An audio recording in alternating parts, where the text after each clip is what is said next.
All right, so answers for our Math Traps Day 1 practice here. Jimmy bought a lawnmower, this little titan of industry, at a garage sale for 70% off of the retail price. He then fixed it up and sold it to his friend Dave for 50% more than what Jimmy had paid for the lawnmower. What percentage of retail price did Dave pay? Great question. So if Jimmy bought the lawnmower at 70% off, that means he paid 30%. So what am I going to start with? I'm going to start with 100 as my base value. So we'll assume $100. 70% off of $100 is $30. Jimmy then fixed it up and sold it to his friend Dave for 50% more than what he had paid. If he paid $30 times 50%, that's going to add another 15 bucks. So that would be now $45. If I started with 100 and I end at 45, that means that Dave paid 45% of that original $100. Jimmy, our little boy Jimmy here, Jimmy is feeling the joys of hard work and has a great month at school.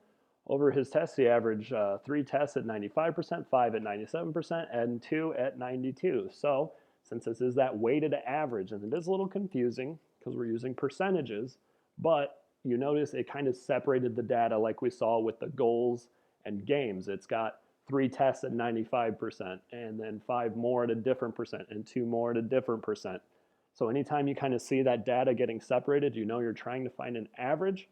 You need to take how many trials, in this case, for example, the first part, 3 times 95%. I got a 95 3 times. I'm going to multiply those together. Do that for each piece. Add it up. Divide by your total number of trials, 10.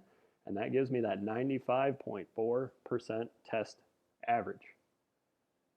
And last question, number 3, Jimmy. Man, Jimmy is on a roll here. He's breaking personal records in running times. He can't be denied. He's jogging down a hill at a rate of 12 miles an hour. Return trip at 6. So keep in mind, up the hill, he's going slower. He's going the same distance, but he's going slower. So he's spending more time at 6 miles an hour. The average here would be 9, so I know that's not right. And since he's spending more time running at 6 miles an hour, it can't be 9.5 or 10 either. Let's try and find that common numerator, which is 12. So we'll pretend that the hill is 12 miles long.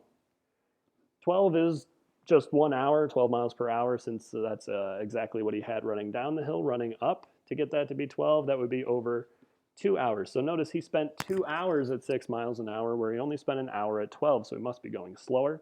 And the two together, we get 24 over 3, which is 8 miles per hour.